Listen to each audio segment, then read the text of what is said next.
নবীজি আলিমুল গায়েব না হওয়ার কারণে ওনার সম্মান মনে হয় একটু কমে যাবে, এটা মনে করার কোনো সুযোগ নাই।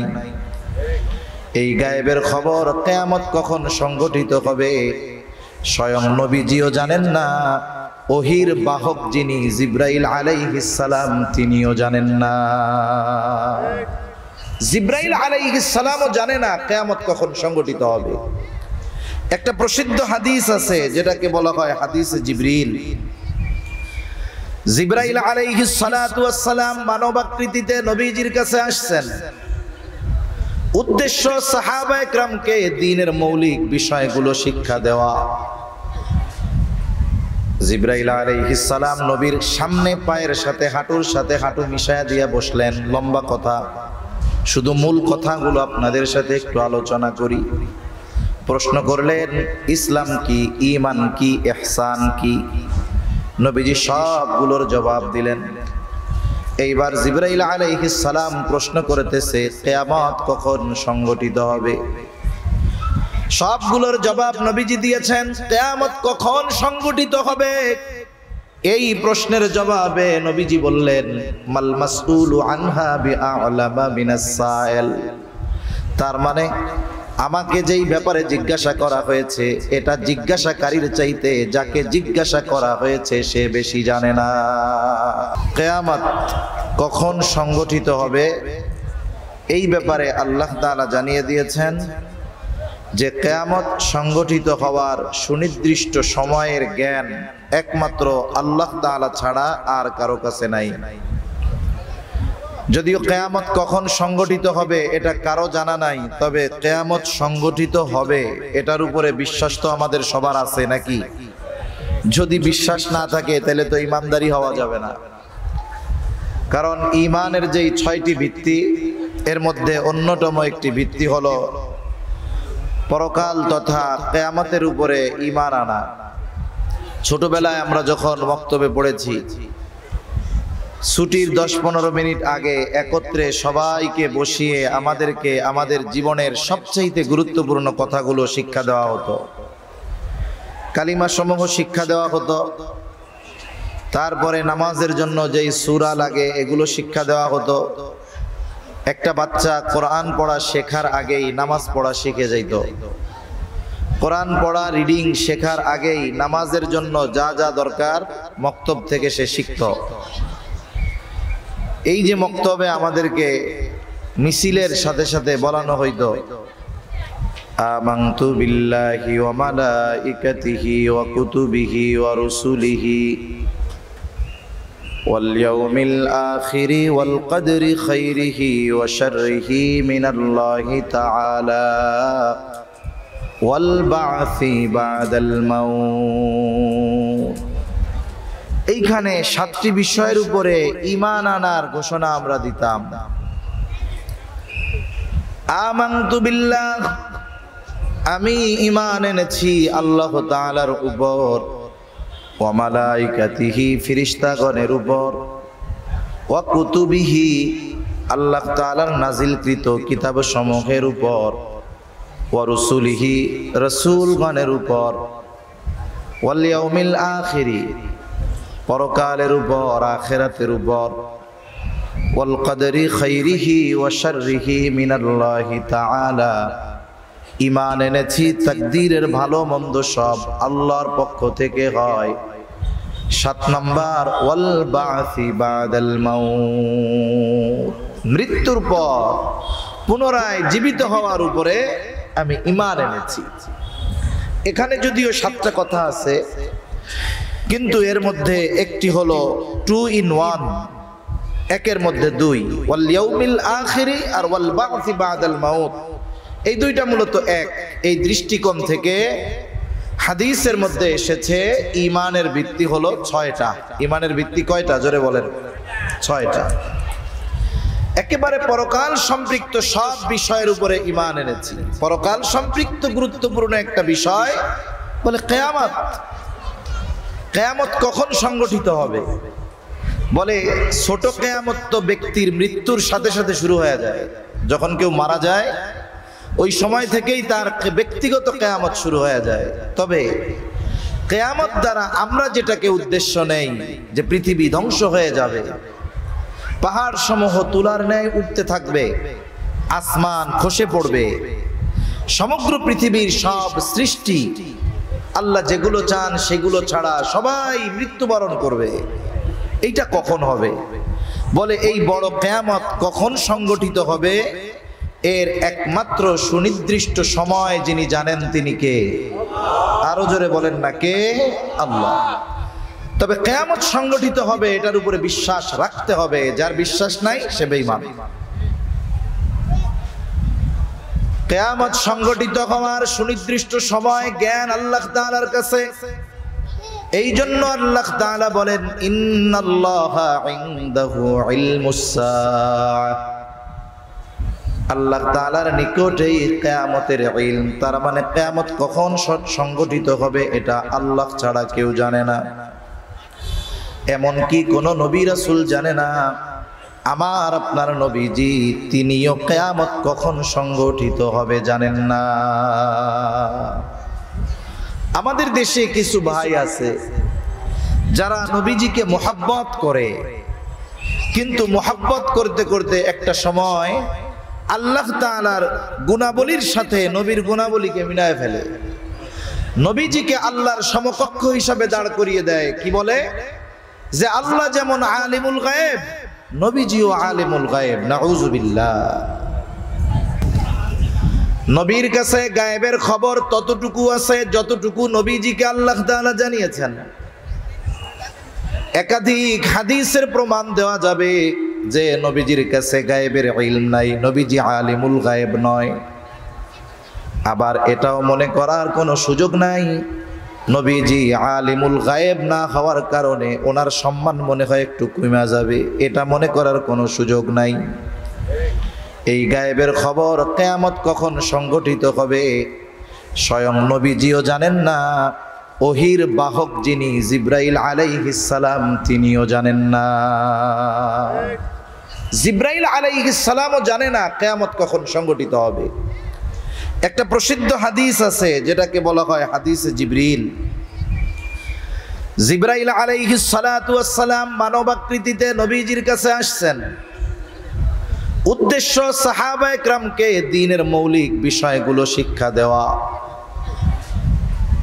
জিব্রাইল আলাইহিস সালাম নবীর সামনে পায়ের সাথে হাঁটুর সাথে হাঁটু মিশায়া দিয়ে বসলেন। লম্বা কথা, শুধু মূল কথাগুলো আপনাদের সাথে একটু আলোচনা করি। প্রশ্ন করলেন ইসলাম কি, ঈমান কি, ইহসান কি? নবীজি সবগুলোর জবাব দিলেন। এইবার জিবরাইল আলাইহিস সালাম প্রশ্ন করতেছে কিয়ামত কখন সংগঠিত হবে।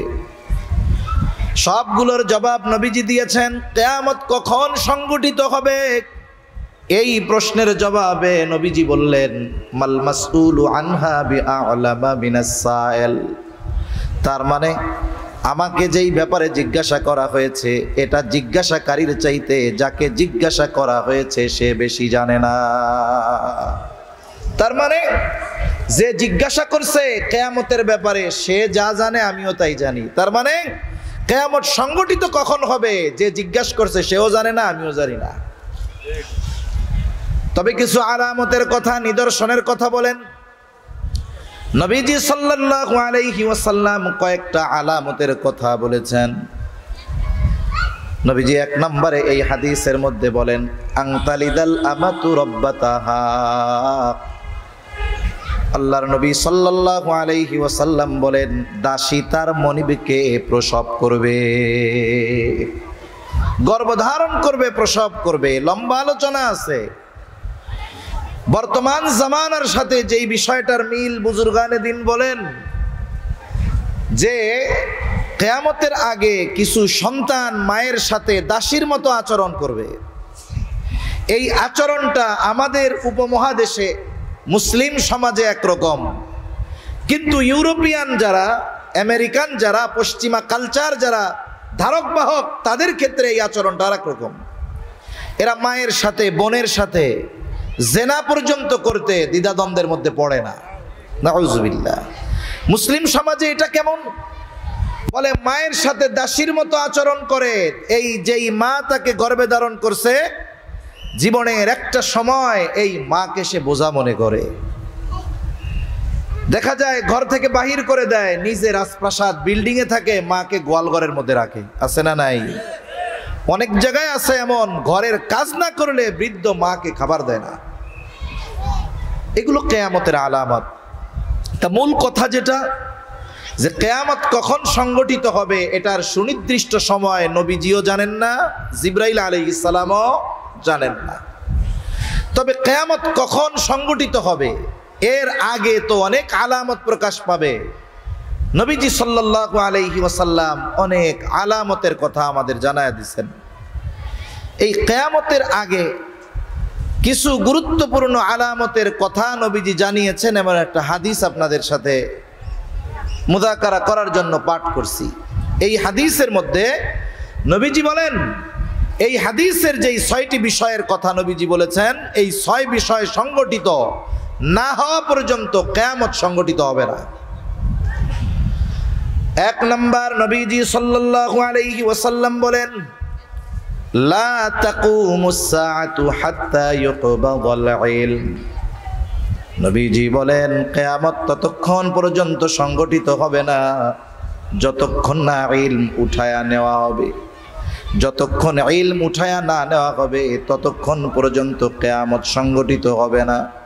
তার মানে কিয়ামতের আগে দুনিয়ায় ইলম থাকবে না। ছোটবেলায় গল্পে গল্পে শুনতাম, কিয়ামতের আগে কোরআন হাদিস উঠা যাবে, ইলম উঠে যাবে। এখন কোন পদ্ধতিতে উঠবে?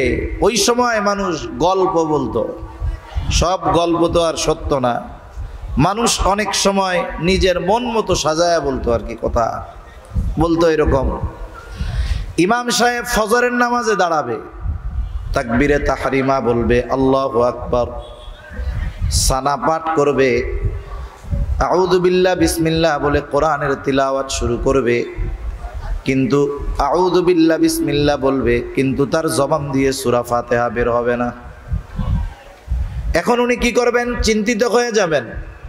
ইমাম সাহেব যদি কেরাত না পড়তে পারে, অথবা ইমাম যদি কেরাতে ভুল করে, পেছন থেকে মুক্তাদি লোকমা দেয়, মনে করায়া দেয়, অবস্থা এমন ইমামও দাঁড়ায় থাকবে, মুসল্লিরাও দাঁড়ায় থাকবে, কারো মুখ দিয়ে সূরা ফাতিহা বের হবে না।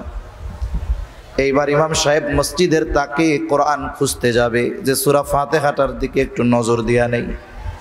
এইবার কোরআন খুলবে, দেখবে গত রাত্রে কোরআনের মধ্যে যেই কালো কালি দিয়ে লেখা ছিল কিছুই লেখা নাই, সব পাতাগুলো সাদা হয়ে গেছে।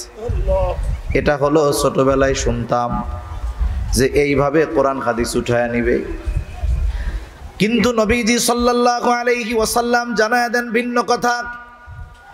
নবীজি বলেন, আল্লাহ তাআলা এইভাবে কোরআন হাদিস দুনিয়া থেকে উঠায় নেবেন না। আল্লাহ তাআলা বান্দার অন্তর থেকে একত্রে ইলম উঠায় নেবেন না। ইলম কিভাবে উঠায় নেবেন? নবীজি সাল্লাল্লাহু আলাইহি ওয়াসাল্লাম বলেন, আল্লাহ তাআলা আলেমদেরকে উঠিয়ে নেওয়ার মাধ্যমে ইলম উঠায়া নিয়ে যাবে। ইয়াকবিদুল ইলমা বিকবদিল উলামা। আল্লাহ তাআলা আলেমদেরকে উঠিয়ে নিয়ে যাওয়ার মাধ্যমে ইলম উঠায়া নিয়ে যাবে। আজ থেকে 100 বছর আগে যেই সমস্ত আলেম ছিল, 100-150 বছর আগে যারা দুনিয়ায় ছিলেন, কাসেম নানুতুবি রহমাতুল্লাহি আলাইহি, রশিদ আহমদ গাঙ্গুহি রহমাতুল্লাহি আলাইহি, আশরাফ আলী থানভী রহমাতুল্লাহি আলাইহি, মুফতি আজম শফি রহমাতুল্লাহি আলাইহি, এনাদের ইলম যেমন ছিল, বলেন তো এখনকার আলেমদের ইলম ওনাদের মতো নাকি? না। তার মানে আমাদের অতীতে যারা চলে গেছে তাদের কোরআন হাদিসের যেই বুঝ, সেই বুঝ আমাদের মধ্যে নাই। এজন্য কিয়ামতের আগে আল্লাহ তাআলা কোরআন হাদিসের লেখা উঠায় নেবেন না। কোরআন হাদিস লেখায় থাকবে, বরং বাইন্ডিং পাতা আরো ঝকঝকা হবে, লেখা আরো সুন্দর হবে, কিন্তু ওই রকম আলেম থাকবে না। সদর সাহেব হুজুর রহমাতুল্লাহি আলাইহি, ওনার যেই বুঝ সেই বুঝ আমাদের নাই, ওই রকম লোকই নাই। ধারাবাহিকতার ক্রমান্বয়ে একটা সময় এই রকম মুহাক্কিক আলেমরা দুনিয়া থেকে চলে যাবে, বলে কোরআন তো থাকবে, হাদিস তো থাকবে, কিন্তু বাস্তবে এরা আমল থাকবে না। এজন্য নবীজি সাল্লাল্লাহু আলাইহি ওয়াসাল্লাম আর হাদিসের মধ্যে বলেন, ইউশিকু আইয়াতিয়া আলান নাসি জামান লা ইয়াবকা মিনাল ইসলামি ইল্লা ইসমুহু ওয়া লা ইয়াবকা মিনাল কুরআন ইল্লা রাসমুহু। আল্লাহ রাব্বুল আলামিনের নবী বলেন, অচিরেই এমন এক জামানা আসবে, লা ইয়াবকা মিনাল কুরআন ইল্লা ইসমুহু, কোরআন শুধু নামে থাকবে, ওয়ালা ইয়াবকা মিনাল কুরআন ইল্লা ইসমুহু ওয়ালা ইয়াবকা মিনাল ইসলাম ইল্লা রাসমুহু। ইসলাম কিছুই থাকবে না, শুধু কিছু রুসম থাকবে। কোরআন নামে থাকবে, লেখায় থাকবে, কিন্তু মানুষের মধ্যে প্রকৃতপক্ষে ইসলাম আর কোরআনের আমল মানুষের মধ্যে পাওয়া যাবে না। এখন ইসলাম নামে আছে, যদি আমার কেউ জিজ্ঞাসা করে ধর্ম কি, বলি ইসলাম। সংবিধান কি, জীবন বিধান কি, বলে কোরআন। বলি ঠিক, কিন্তু না আছে আমার আপনার মধ্যে পরিপূর্ণ ইসলাম, না আছে আমার আপনার মধ্যে কোরআন। রাষ্ট্রীয় জীবন তো বহুদূর, ব্যক্তিগত জীবনেও আমরা কোরআন আর ইসলাম যতটুকু মানা সম্ভব ততটুকুও মানি না, ঠিক কিনা বলেন? অথচ কবরে রাখার পরে 3 প্রশ্ন করবে, ঠিক না? এই ভাই, এত কথা কন কেন? এত জোরে জোরে কথা বলেন কেন? চুপ করেন, অনেকক্ষণ ধরে বলতেই আছেন কথা পরপর। কথা বললে একটু দূরে যাব।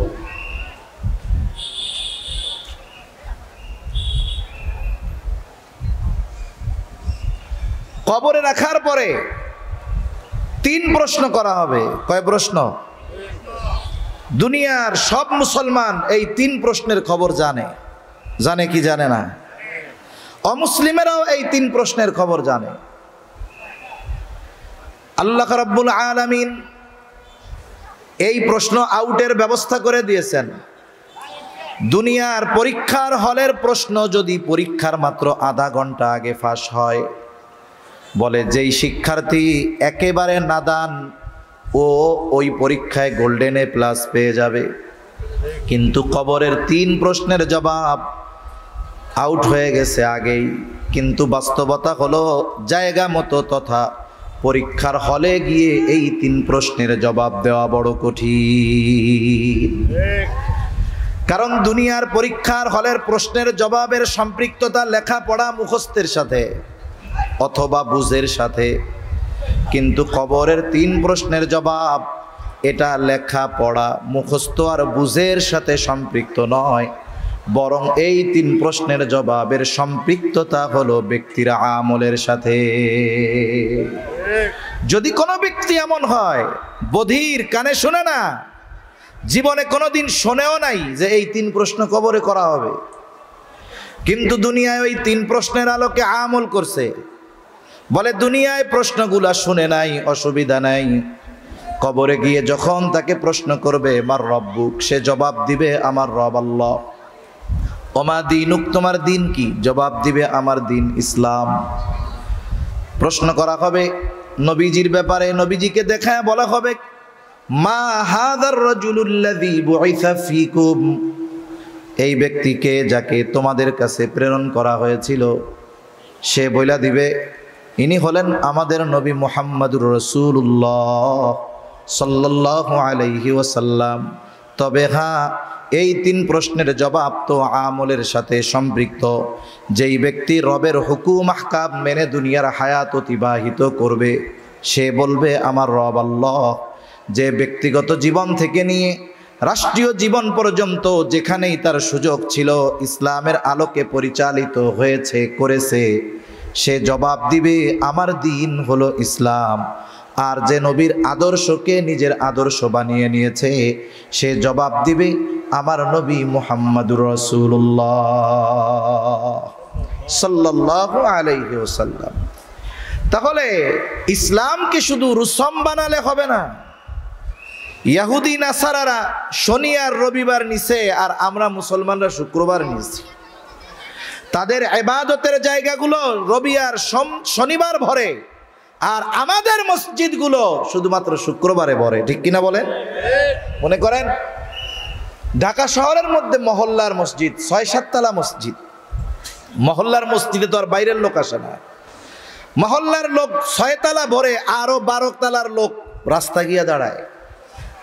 অথচ এই মহল্লায় ওই দিন জুমার দিন আসরের নামাজে ৬ তলা তো বহুদূর, ৬ কাতারও ভরে না। এখন আমি আপনি যদি হিসাব করি, তাইলে লিগেল ইসলাম মানা লোকের সংখ্যা মুসলমান ৯২%, তবে ইসলাম মানা লোকের সংখ্যা ১০০ জন মুসলমানের মধ্যে ১ জন পাওয়া কঠিন। এটাই বাস্তব। যাই হোক, মূল কথা থেকে অনেক দূরে চলে গেছি। রাসূলুল্লাহ সাল্লাল্লাহু আলাইহি ওয়াসাল্লাম জানায় দেন, কিয়ামতের আগে কোরআন লেখায় থাকবে, ইসলাম রুসুমের সাথে থাকবে, বাস্তবে কোরআন থাকবে না, বাস্তবে ইসলাম থাকবে না। অনুরূপভাবে ইলমকেও আল্লাহ উঠায় নেবেন, কোরআন হাদিস লেখায় থাকবে, কিন্তু কোরআন হাদিসের সহি বুঝনেওয়ালা লোকগুলোকে আল্লাহ তাআলা আস্তে আস্তে উঠায় নিবে। তখন কি হবে? ওই হাদিসের শেষে আসতেছে মানুষেরা জাহেলদের কাছে ফতোয়া জিজ্ঞাসা করবে। মানুষ জাহেলের কাছেও জিজ্ঞাসা করতে পারে, আবার এখন তো মানুষের কাছেও যায় না, এখন চ্যাট জিপিটি, মোবাইল আর গুগলের কাছে যায়। ঠিক কিনা বলেন? যার কারণে কি দেখা যায়, মাঝে মধ্যে দেখি গুগল দেখে দেখে নিজের চিকিৎসা করতে গিয়া মরছে। ওই রকম ইলমের একটা চেন আছে, এই কোরআন হাদিস শিক্ষার একটা চেন আছে। একজন আলেম তিনি ইলম অর্জন করেছেন কার থেকে, এভাবে তার সনদ আছে, চেন আছে। দেখা যাবে এই আলেম সর্বশেষ ইলম অর্জনের মাধ্যম শুরু হলো স্বয়ং রাসূলুল্লাহ সাল্লাল্লাহু আলাইহি ওয়াসাল্লাম থেকে। এজন্য মুহাক্কিক আলেমদের থেকে ইলম নিলে পথচ্যুত হওয়ার সম্ভাবনা কম। কিন্তু আমরা যদি মোবাইল আর গুগলকে, ইউটিউব আর ফেসবুককে আমাদের ইমাম বানায় ফেলি, তাইলে এটা আমাদের জাহান্নাম পর্যন্ত পৌঁছায়া দিবে। তা জামানা এরকম আসবে, জাহেলদের থেকে ফতোয়া জিজ্ঞাসা করবে, আর ওই জাহেল মূর্খ অজ্ঞ এমন ফতোয়া দিবে, যারে ফতোয়া দিবে সে আমল করে পথভ্রষ্ট হবে, আর যে ফতোয়া দিছে জাহেল ও তো গোমরা আছেই। এজন্য কিয়ামত আমাদের থেকে দূরে থাকবে কতক্ষণ? বলে আলেমরা এই জমিনে অবস্থান করবে যতক্ষণ। এজন্য মুহাক্কিক আলেমদের জন্য দোয়া করা, আর আলেম তৈরির কারখানাগুলোর প্রতি সুনজর দেওয়া। মাদ্রাসা যতদিন থাকবে বলে ইলম অর্জনের রাস্তা জারি থাকবে, আর এই মাদ্রাসা থেকেই ওই আলেমরা বের হবে যাদের বদৌলতে আল্লাহ তাআলা কিয়ামতকে আমাদের থেকে দূরে সরায় দিবে। তাহলে নবীজি সাল্লাল্লাহু আলাইহি ওয়াসাল্লাম বলেন, ১ নাম্বার, কিয়ামত ততক্ষণ পর্যন্ত সংগঠিত হবে না যতক্ষণ না ইলম উঠায় নেওয়া হবে। আর আল্লাহ তাআলা বান্দার অন্তর থেকে একত্রে ইলম উঠায় নেন না। আল্লাহ তাআলা কেমনে ইলম উঠায় নেন? বরং আলেমদেরকে উঠিয়ে নেওয়ার মাধ্যমে আল্লাহ তাআলা ইলম উঠায় নেয়। ২ নাম্বার, নবীজি সাল্লাল্লাহু আলাইহি ওয়াসাল্লাম বলেন, ততক্ষণ কিয়ামত সংগঠিত হবে না যতক্ষণ না জালজালা বেড়ে যাবে। ওয়াতাকসুরাজ জালাজিলু, তার মানে কিয়ামতের আগে জালজালা বেড়ে যাবে, ভূমিকম্প বেড়ে যাবে। ভূতাত্ত্বিকরা বলেন পৃথিবীর যেই প্লেট আছে, টেকটনিক প্লেট, এগুলো নড়াচড়ার কারণে ভূমিকম্প হয়। তারা বলেন পৃথিবীতে প্রতিনিয়ত মৃদু আকারের ভূমিকম্প হতেই থাকে। কেন? বলে এই প্লেটের নড়াচড়া সব সময় চলতে থাকে। বলে ১ বছরে নড়াচড়া করে কয় কিলো, কিলো টিলো না, কয়েক সেন্টিমিটার নড়ে। এতটুকু নড়াচড়ায় ভূমিকম্প মৃদুমাত্রার হতেই থাকে। মাঝে মধ্যে যখন একটু দ্রুত, একটু গতি ওইটার চেয়ে বাড়ে, একটু ৪-৮ মাত্রার ভূমিকম্প হয়। ওই মাত্রার ভূমিকম্প যখন হয়, বলে উন্নত বিশ্বের যেই দেশগুলো আছে সর্বোচ্চ প্রযুক্তি ব্যবহার করে বানানো বিল্ডিংগুলাও কেমন যেন টলমল করতে থাকে। কয়েক বছর আগে তুরস্কে ভূমিকম্পে কি অবস্থা, এরপরে থাইল্যান্ডে হইলো, আফগানিস্তানে হলো, হাজার হাজার মানুষ মারা গেছে। বড় বড় স্থাপনা মুহূর্তের মধ্যে ভেঙে পড়ছে। এত প্রযুক্তি দিয়ে বানানো উঁচু উঁচু প্রাসাদ ভেঙে পড়ে যাচ্ছে। আমাদের বাংলাদেশে যদি 7.5-8 মাত্রার হয়, বিজ্ঞানীরা যা বলে তাতে লক্ষ লক্ষ মানুষ মারা যাবে। তবে হ্যাঁ, ঠিক, বাংলাদেশের মানুষ ঈমান আমলে দুর্বল ঠিক, কিন্তু এরপরেও এদেশের মানুষ ইসলামকে অপছন্দ করে এমন ব্যক্তিদের পছন্দ করে না। ইসলামের প্রতি মায়া আছে, নবীর সুন্নাত মুখের মধ্যে নাই, কিন্তু নবীরে যদি কেউ কিছু বলে সহ্য করতে পারে না, ঠিক কিনা বলেন? কোরআন পড়তে পারে না ঠিক, কিন্তু কোরআনের বিপক্ষে কেউ যদি কিছু বলে, কোরআনকে যদি অবমাননা করে, এদেশের মানুষ সহ্য করতে পারে না। এজন্য কি দেখলাম কয়েকদিন আগে এক প্রাইভেট ইউনিভার্সিটিতে, ইস্ট ওয়েস্ট না, নর্থ সাউথ ইউনিভার্সিটির মধ্যে কোরআনকে প্রকাশ্যে পা দিয়ে পড়ানো হয়েছে। নাউযুবিল্লাহি মিন যালিক। কি করা হলো? ওরা চিন্তা করে যে কোরআনকে অবমাননা করার মাধ্যমে ওরা মূলত আমাদের অবস্থাটা একটু পর্যবেক্ষণ করে, দেখি কোরআনকে অপমান করলে এদের হৃদয়ের সুপ্ত ঈমান তপ্ত হয়ে ওঠে কিনা।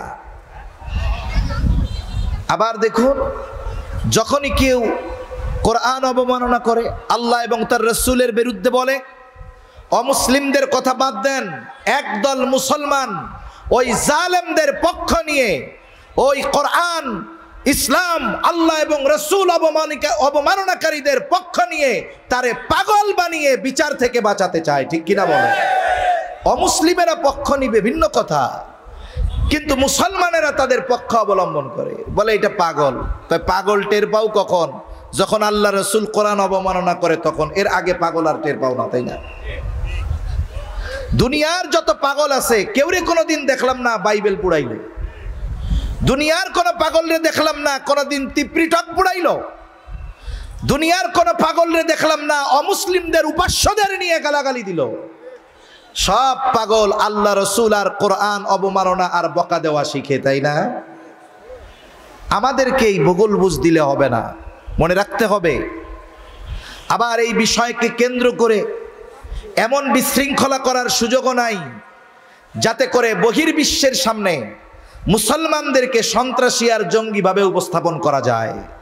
এই সুযোগও নেওয়ার কোনো সুযোগ ইনশাআল্লাহ দেওয়া হবে না। এজন্য আমরা রাষ্ট্রীয়ভাবে আইন চাই। আজ পর্যন্ত বাংলাদেশের ইতিহাসে এমন একজন লোককে দেখান যেই ব্যক্তি অন্যান্য ধর্মাবলম্বী যাদের আছে বাইবেল পুড়াইছে, পাড়াইছে, একটা দেখাইতে পারবেন? বৌদ্ধদের ধর্মীয় গ্রন্থ ত্রিপিটক পাড়াইছে, পুড়াইছে, দেখাইতে পারবেন? তাদের উপাস্যদের নিয়ে বকা দিয়েছে, গালাগালি দিয়েছে, এটা কেউ দেখাতে পারবে না। বরং ইসলাম আমাদেরকে অন্যান্য ধর্মাবলম্বী যাদেরকে উপাস্য হিসাবে গ্রহণ করেছে তাদেরকে বকা দিতে ইসলাম আমাদের নিষেধ করেছে।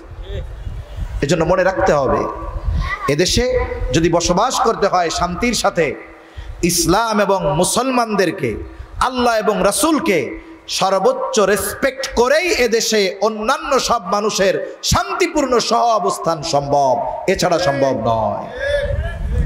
আমরা শান্তিপূর্ণ সহ অবস্থানে বিশ্বাসী। আচ্ছা, দুর্গাপূজা চলছে, ওয়াজ মাহফিলও চলছে, কোন ওয়াইজ আপনাদেরকে এই কথা বলছে যে দুর্গাপূজা চলতেছে, হিন্দুদের বকা দিবেন, মন্দিরে গিয়া মূর্তি ভেঙে দিবেন? কেউ বলছে? সর্বোচ্চ আকারে নিষেধ করা হয়েছে এই বিষয়গুলো। তবে হ্যাঁ, ঈমানের যেই দাবি নিষেধ করা হয়েছে যে কোন মুসলমান যেখানে শিরকি কর্মকাণ্ড চলে ওখানে যেতে পারে না, তাদের কাছে বা তাদের ওই পূজার অনুষ্ঠানে যাওয়ার ব্যাপারে নিষেধ করা হয়েছে।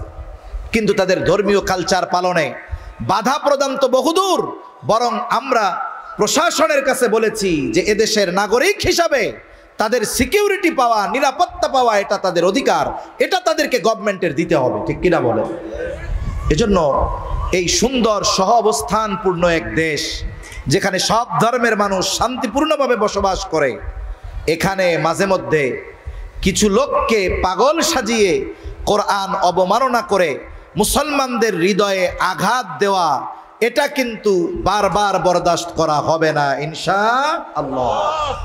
এ ব্যাপারে রাষ্ট্রীয়ভাবে আইন জারি করা দরকার। তা সম্মানিত উপস্থিতি, বলতেছিলাম কিয়ামতের আগে জালজালা, ভূমিকম্প বেড়ে যাবে। বাংলাদেশে হয়তো হওয়ার মতো সম্ভাবনা, কিন্তু আল্লাহ দেয় না কেন? বলে এদের অন্তরে আল্লাহ এবং রসুলের মোহাব্বত আছে, এজন্য হয়তো ঝুঁকিপূর্ণ দেশ হওয়ার পরেও আল্লাহ তাআলা হেফাজত করে। ঠিক কিনা বলেন? এদেশে অসংখ্য উলামায়ে কেরাম আছে, অসংখ্য মাদ্রাসা আছে, আমরা হয়তো গোনা করি, কিন্তু এই দারুল উলুম মাবিয়া ইসলামিয়া মাদ্রাসার হেফজখানার ছোট ছোট নাবালক বাচ্চারা গভীর রাত্রে উঠে আল্লাহর কালাম তিলাওয়াত করে। ঠিক কিনা বলেন?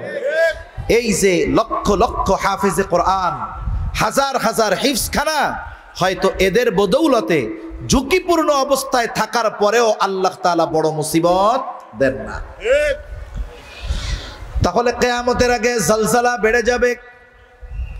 দুনিয়ামুখী মানুষেরা ভূমিকম্প বাড়ার কারণ জাগতিক নজর দিয়ে তালাশ করে, কিন্তু ঈমানদার যখন কোনো মুসিবত আসে এগুলোকে শুধু জাগতিক বিষয়ের নজর দিয়ে অনুসন্ধান করে না, বরং সাথে সাথে কোরআন সুন্নাহর দৃষ্টি দিয়ে তারা এগুলো অনুসন্ধান চালায়।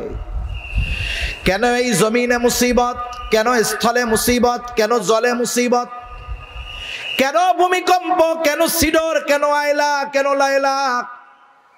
আল্লাহ তাআলা কোরআনুল কারীমের মধ্যে বলেন, যাহারাল ফাসাদু ফিল বাররি ওয়াল বাহরি বিমা কাসাবাত আইদিন নাস লিয়ুযীকাহুম বা'দাল্লাযী আমিলু লাআল্লাহুম ইয়ারজিউন। আল্লাহ রাব্বুল আলামিন বলেন, যাহারাল ফাসাদু ফিল বাররি ওয়াল বাহরি বিমা কাসাবাত আইদিন নাস। জল স্থলে যত রকমের বিপর্যয়, আল্লাহ তাআলা বলেন এগুলো হলো মানুষের হাতের কামাই। তার মানে স্থলে আর জলে যত ধরনের মুসিবত, এগুলো আমাদের কর্মফল। তবে আল্লাহ তাআলা অতীতের উম্মতদের মতো শাস্তি দিয়া আমাদের ধ্বংস করে দিতে চান না। সাময়িক কিছু মুসিবত দিয়ে আমাদেরকে একটু কষ্ট আস্বাদন করার কেন? বলে ধ্বংস করে দেওয়ার জন্য নয়, বরং আমরা যেন ওই মুসিবতে সতর্ক হয়ে আল্লাহর দিকে ফিরে যাই।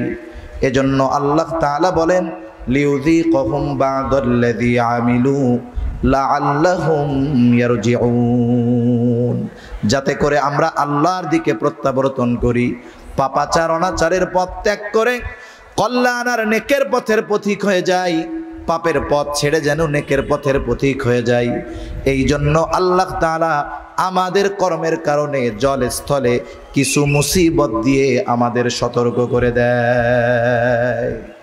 যেমন স্কুল হোক আর মাদ্রাসা হোক, যদি কোনো ছাত্র দুষ্টুমি করে, এই দুষ্টুমির মাত্রা যদি অতিক্রম করে ফেলে, অবাধ্যতা যদি মাত্রা অতিরিক্ত হয়, সন্তান যদি পিতামাতার আনুগত্য না করে, কথা না শুনে, শিক্ষক ছাত্রকে শাস্তি দেয়, পিতামাতা সন্তানকে শাস্তি দেয়।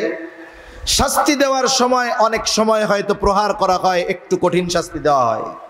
বলুন তো, শাস্তি যখন যাকে দেওয়া হয় তার কাছে কি শাস্তিটা ভালো লাগে? মনে মনে কয় কত বড় জালেম, আমারে মারলো। কিন্তু পিতা যে শাস্তি দিল, শিক্ষক যে শাস্তি দিল, বলেন তো এই শাস্তি কি ওকে ধ্বংস করার জন্য দিছে, নাকি ও সঠিক পথে যেন ফিরে আসে এই জন্য দিছে?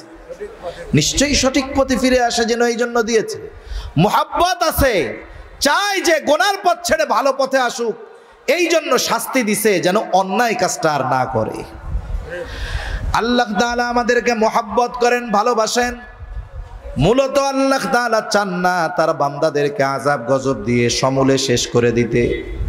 তবে যতটুকু দেন এটা আমাদের পাপের কারণে হয়, আর আল্লাহ এই জন্য দেন যেন এই শাস্তি আস্বাদন করে আমরা আল্লাহর দিকে ফিরে যাই।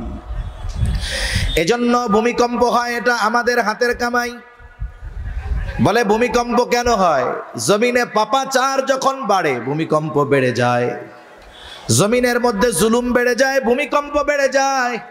দোকানদার ওজনে কম দেওয়া শুরু করে বলে ভূমিকম্প বেড়ে যায়। নাচ গান অশ্লীলতা মদ্যপান বেড়ে যায় বলে ভূমিকম্প বেড়ে যায়। তাহলে জমিনে ভূমিকম্প সংগঠিত হওয়ার অন্যতম কারণ হলো এই আল্লাহর জমিনে পাপাচার অনাচার অশ্লীলতা বেড়ে যাওয়া। এজন্য যদি বড় ধরনের ক্ষতি থেকে বাঁচতে হয় আমাদেরকে পাপ মুক্ত জীবন গঠন করতে হবে। আল্লাহ তৌফিক দান করেন।